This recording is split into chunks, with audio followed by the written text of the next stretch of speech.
Hey y'all, welcome back to my channel, Reading Over Reality, where we choose reading over reality any day of the week. My name is Nikeria. You can call me Nike. Today's video is going to be my February reading wrap up. I'm trying to do this quick, fast, and in a hurry because I don't want to have another hour-long reading wrap up like I did for January. That just wasn't it. I don't know how that video ended up being so long, but I'm not trying to talk too long this time. Also, if you saw me looking like this in another video, it's because I also filmed my book haul before this one. I think this one is coming out first, but just know that these videos were filmed back to back. So this week's video and next week's video, I'll be looking like this. But ignore that, please and thank you. Anyway, so let's hop right into it. The first book I read was Gold by Sarah Feeney. This book was interesting.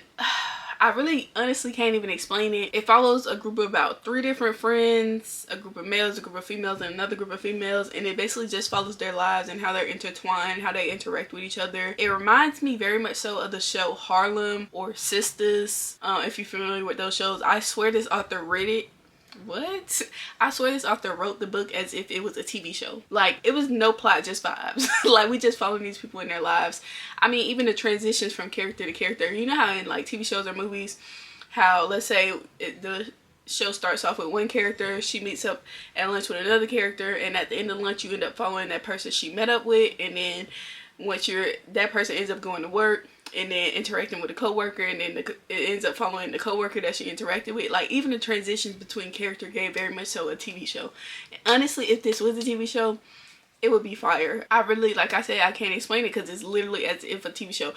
All throughout the book, so many different things happened that it almost played out as if it was different episodes of the first season of the TV show. Even the end of the book ended off like the season finale of a TV show. Like, if you into drama TV shows, this book is very much so given a drama TV show. I almost want to give it like 2.5. The next book I read was At the End of It All by Ray Lease. This was my first disappointment of the year. It follows a star basketball player, I think it was, a star athlete basketball player who was accused of assault, and he ended up moving back home and reconnecting with an old family friend, and they basically fell in love. I feel like the author was trying to be poetic with the story because their dynamic was so weird. The way they were speaking to each other, the dialogue, cringy. It just didn't do it for me. It was my first disappointment of the year.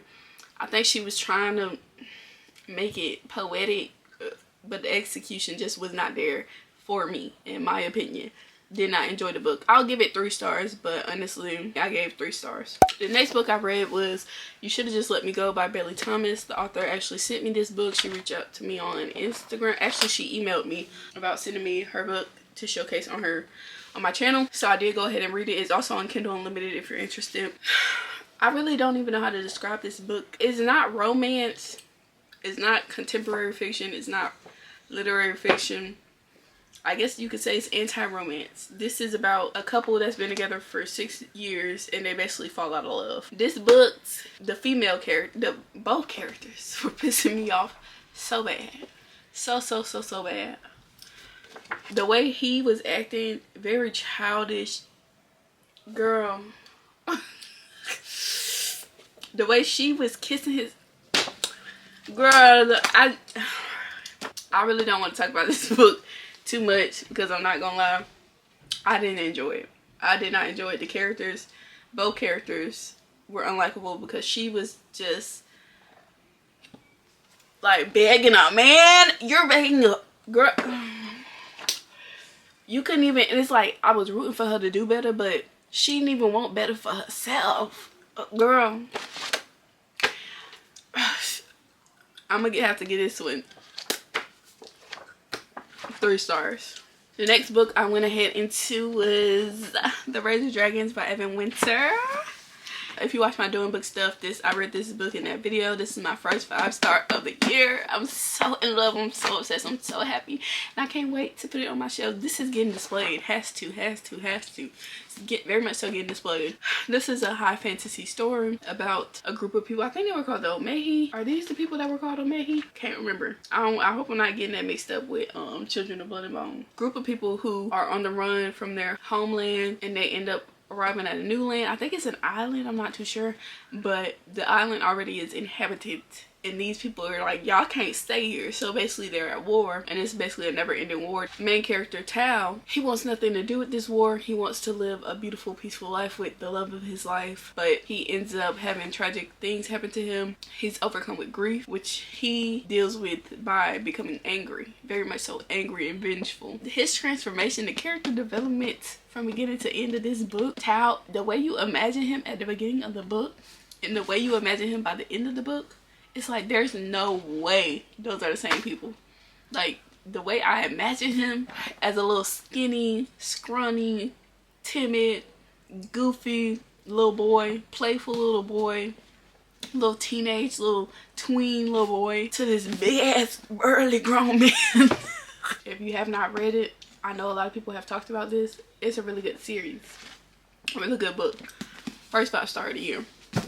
I immediately went into the next book, which is The Fires of Vengeance, and I think that's why I messed up, because this is high fantasy. There's a little bit of romance in here, but barely. This is high fantasy. It's not a romantasy. You get a little bit of romance, but it's barely any romance. Same with this one. It's a lot of high stakes, a lot of battling, a lot of brute force. If I could describe this series in one word or 2 words, one phrase, brute force. Going from that to this, it's a lot of war, a lot of battles, back to back to back. And I think it was just too much to go back to back with. So I didn't rate this one as highly. I gave it 3 stars because I think I was just a little bit too tired of the fighting, of the war. I wanted them to kind of go on a quest or something, fact finding information, because I felt like they still were not as knowledgeable as they should be or could be. But at this point, it was just fighting, fighting, fighting, fighting, fighting, more fighting, more fighting, more fighting, fight to win this fight so that you can get to the next fight, to get to the next fight so that you can win the next fight.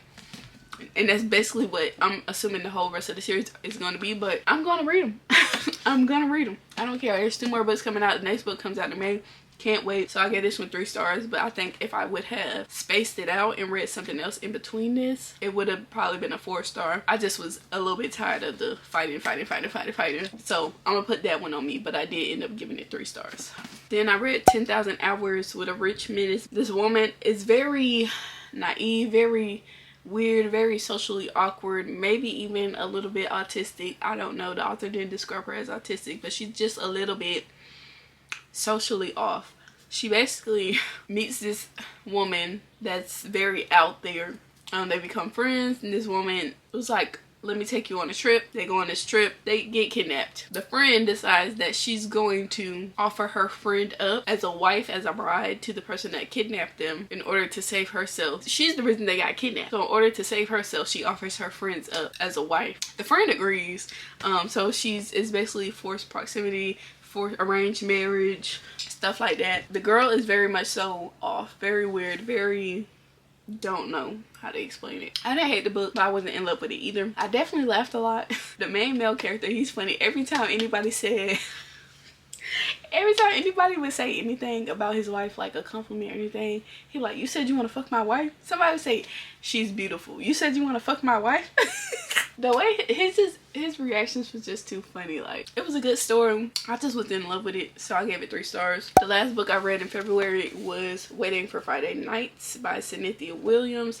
This is about a woman whose parents both died, and she was alone in the world. She's the only child, so she felt alone in the world. She decided she did not want to be alone in the world, so she decided to have a kid, even though she was single. So she went the donor route, and life was great. It was amazing. She did it all on her own. But now, 14 years later, the child wants to know who her father is. She wants to know about him.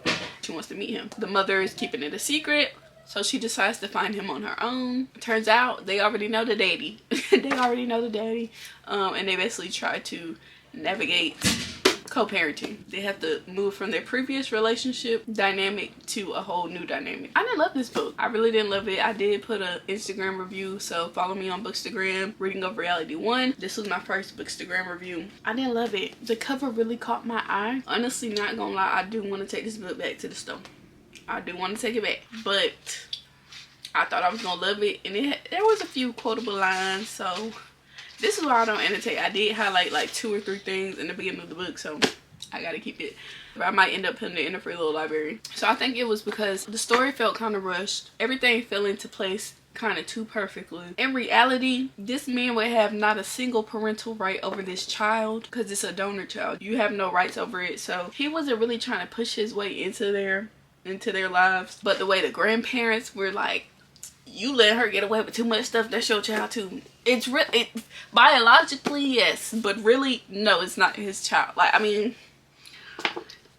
it's just the way it played out was too perfect, very much so unrealistic, too convenient for these people to have both donated and conceived in a whole different place and end up in the same place with the connection that they had. It just was like, it was too easy, too convenient, unrealistic almost. Well, it did what it needed to do. I just needed something quick and easy to read. This was quick and easy. I read it in less than 24 hours. Quick and easy, flew through it, but don't expect any type of... I hope I have not been chewing on this gum this whole video. If I have, I truly apologize. I'm not refilming this video, and I hope y'all can ignore it, and I hope it did not annoy y'all. Lord have mercy. I forgot the gum was even in my mouth. I don't think I was chewing on it this whole time, but if I was, I truly apologize. Yeah, 3 stars. My top pick of the month of February is going to have to be Rage Dragons by Evan Winters. Trust me, you will not be disappointed. You will not be disappointed, but I do recommend you give a little bit of a break in between this one and the second book. But the third book will be coming out in May, so if you want to get caught up, go ahead and get caught up. But yeah, this will be my top pick of the month. Alright, that's the end of this video. I think I did good because this was kind of fast. For my silent viewers, go ahead and leave this emoji in the comments down below just so that I know that you exist. Thank you for watching. Don't forget to like, comment, subscribe. Turn on your post notifications to be notified when I post new videos. Thank you for watching. Bye.